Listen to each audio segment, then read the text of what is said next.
नमस्कार, आप देख रहे हैं गजब हरियाणा न्यूज। भारतीय दलित साहित्य अकादमी के राष्ट्रीय अध्यक्ष डॉक्टर सोहनपाल सुन्नाक्षर का 82वां जन्मदिन तीसरे दलित साहित्य दिवस के रूप में भारतीय दलित साहित्य अकादमी उत्तरी हरियाणा कार्यालय पिपली में मनाया गया।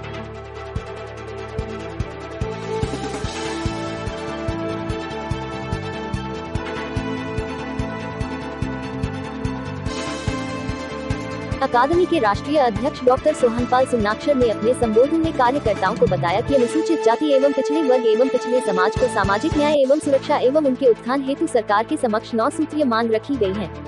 समय समय पर अकादमी द्वारा दलितों की आवाज को लेकर केंद्र सरकार व राज्य सरकारों से भी अकादमी के प्रतिनिधिमंडल मिलते रहते हैं।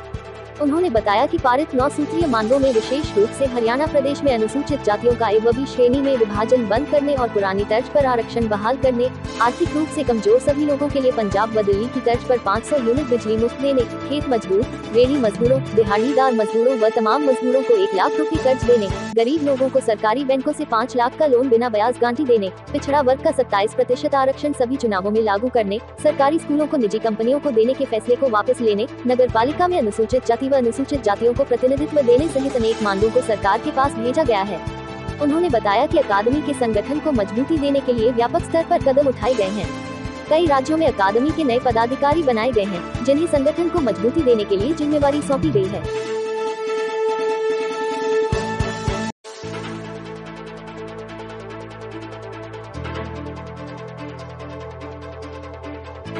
डॉक्टर सुन्नाक्षर की मौजूदगी में हरियाणा के प्रदेश अध्यक्ष प्रोफेसर रमेश रीगवाल ने धर्म सिंह को अम्बाला, पंचकुला प्रभारी, बलजीत चंदेल को करनाल, पानीपत, कैथल का प्रभारी व प्रदेश संगठन की जिम्मेवारी देकर इन जिलों में जिला कार्यकारिणी के गठन की जिम्मेवारी सौंपी गई है।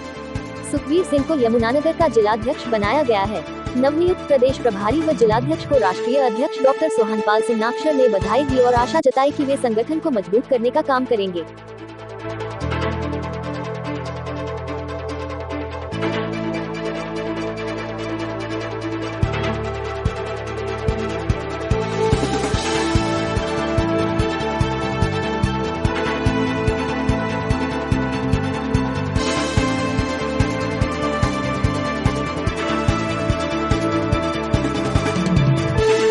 जिंदगी जिंदा दिली का नाम है, मुर्दा लोग क्या खा दिया।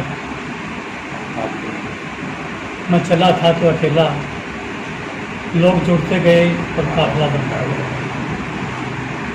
हमारे भारतीय दलित साहित्य अकादमी के राष्ट्रीय अध्यक्ष डॉक्टर सुन्नाक्षर जी, जिन्होंने दलित समाचार पत्र संघ का गठन किया और उसके बाद में 1984 में भारतीय दलित साहित्य अकादमी ने गठन किया और उसके संरक्षक और राष्ट्रीय अध्यक्ष बनकर काम कर रहे हैं।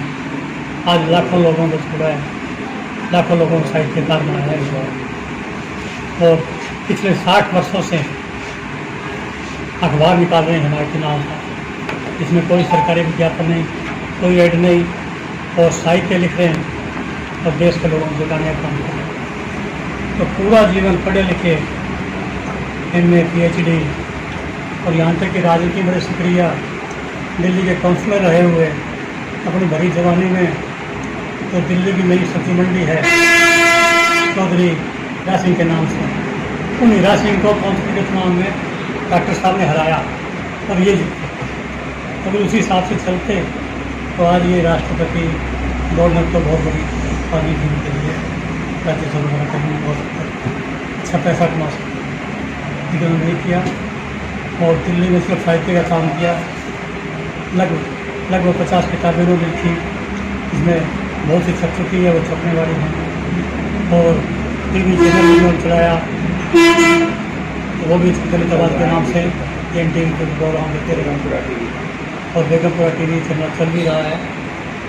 आज इनका 82वां जन्मदिन है और मैं लगातार उनके साथ जो 35-36 साल से हूँ और देखता रहा उनकी जीवन शैली, सादा खाना, सादा रहना, समाज के बीच में कोई अपने सबसे मिलकर रहना, एक आदमी को याद रखना, चिट्ठियाँ भेजने, उनको पत्र भेजना और बिना सरकारी अनुदान के समाज के सहयोग से दिल्ली जैसे बड़े महानगर और महंगे शहर में एकेडमी को चलाना, 365 दिन दफ्तर खोलना वहाँ पर आए हुए लोगों को चाय का पानी का व्यवस्था करनी, साहित्य भी देना उनको, ये सब काम डॉक्टर साहब कर रहे हैं। इतना बड़ा काम करना बच्चों की बात नहीं है। पूरा जीवन लगा दिया। इनका बेटा भी इसी काम में लगा रहा, पत्नी भी लगी रही। तो ऐसे आदमी का जन्मदिन मनाना हमारे लिए गर्व की बात है। गुरदयाल सिंह जी उपाध्यक्ष भारतीय दलित साहित्य अकादमी हरियाणा प्रदेश, सुरेंद्र केजरीवाल जी जनरल सेक्रेटरी हरियाणा प्रदेश भारतीय दलित साहित्य अकादमी तथा अन्य सभी साथियों पदाधिकारी, रंगा जी, जनरल सिंह रंगा जी और सभी साथी जो यहाँ आए हैं और जिन्होंने सम्मान किया है, मैं उनका अपनी ओर से बधाई देता हूँ कि आप लोगों ने अपना समय निकाला और अपना प्यारपूर्वक यहाँ इकट्ठे हुए और मुझे वो जो सम्मान दिया है, जो शुभकामनाएं मुझे के लिए मुझे दी हैं।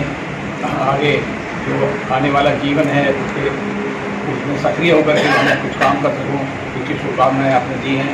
आपको बहुत बहुत बधाई। साथियों,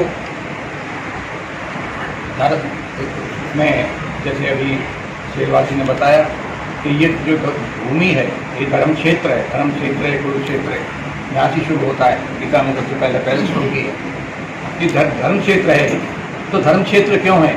धर्म का जो संबंध है वो हमारे कर्तव्य से भी है, हमारे अधिकार से भी जुड़ा हुआ है। लेकिन आपको पता होगा यहाँ जो महाभारत हुआ वो कर्तव्य के लिए नहीं हुआ था, वो अधिकारों के लिए हुआ। जब पांडवों को ये कह दिया गया कि तुम्हें एक सुई के बराबर हम कुछ नहीं देंगे, ये तुम्हारा अधिकार है, चाहिए जो कुछ करना हो कर लो, तब यहाँ निश्चित हुआ कि ठीक है भाई, तो संघर्ष करेंगे या युद्ध करेंगे। मतलब यहाँ युद्ध इस कुरुक्षेत्र की भूमि में महाभारत का युद्ध हुआ था, जो 18 दिन तक चला था और उसके बाद पांडवों की विजय हुई। और उनका जो संघर्ष है, अब जो धर्म के लिए लोगों ने लड़ाई की, तो आज से 3 साल पहले जो इस धर्म भूमि पर जो भारतीय दलित साहित्य अकादमी का जो निर्णय हुआ भारतीय दलित साहित्य दिवस मनाने का, मैं समझता हूँ ये सब आप लोगों का प्यार है और स्नेह है कि इस पावन कार्य के लिए आप लोगों ने उस समय एक अच्छा आयोजन यहाँ रूप में किया था। आज का जो कार्यक्रम था, ये तीसरा दलित साहित्य दिवस जो मनाया गया है वो किस लेवल में मनाया गया है और ये कब शुरू किया गया था? हमने 2019 में एक कुरुक्षेत्र के यूथ हॉस्टल में इसकी स्थापना की थी।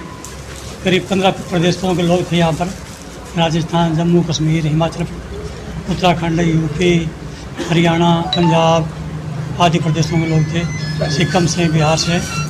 उन सब के सामने निर्णय लेकर एक दलित साहित्य दिवस मनाया गया था और स्थापना की इसकी। उसके बाद आज ये तीसरा है और आज के डॉक्टर सोहनपाल जी सुनाक्षर, जिन्होंने अपना पूरा जीवन दलित साहित्य के लिए लगाया है, उन्हीं के नाम पर ये साहित्य दिवस हमने स्थापित किया है।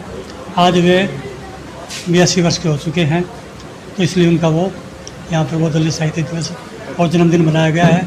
पीपली में गुरदयाल जी मोरथड़ा के यहाँ ऑफिस में और जनरल सिंह रंगा जी के प्रभारीपण में देख रेख में मनाया गया है। कितने जिलों के पदाधिकारी बनाए गए आज हमने यमुनानगर जिला का अध्यक्ष बनाया है और एक उसको धर्म सिंह पिंकी को प्रभारी बनाया है, अम्बाड़ा और पंचकुला जिला का, और इसको चंदेल को हमने बनाया है, करनाल और पानीपत और कैथल 3 जिलों में प्रभारी बनाया है और दोनों हमारे प्रदेश के संगठन मंत्री इनको बनाया।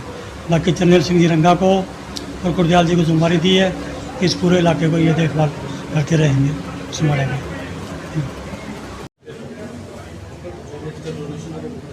आज जो कार्यक्रम है उसके बारे में कुछ बताएं, क्या इस प्रकार का कार्यक्रम है? आज 6 अक्टूबर है। भारतीय दलित साहित्य अकादमी ने आज से 3 साल पहले 2019 में कुरुक्षेत्र में घोषणा की थी कि हर 6 अक्टूबर को दलित साहित्य दिवस मनाया जाएगा। उसी संदर्भ में ये तीसरा दलित साहित्य दिवस यहाँ कुरुक्षेत्र में मनाया गया है। और इसके अलावा सारे देश में जो भारतीय दलित साहित्य अकादमी की शाखाएँ हैं वो दलित साहित्य दिवस का आयोजन कर रही हैं और वहाँ पर दलित साहित्य के विषय में चर्चा, विश्लेषण और जो दलित साहित्य अकेडमी ने पिछले 36-37 साल में जो कार्य किया है सारे देश में विदेश में, विशेष चर्चा होगी। और इसके अलावा जो साहित्यिक क्षेत्र में जो काम हुआ है उस पर भी वो लोग प्रकाश डालेंगे। आज के दिन केरल से लेकर के जम्मू कश्मीर तक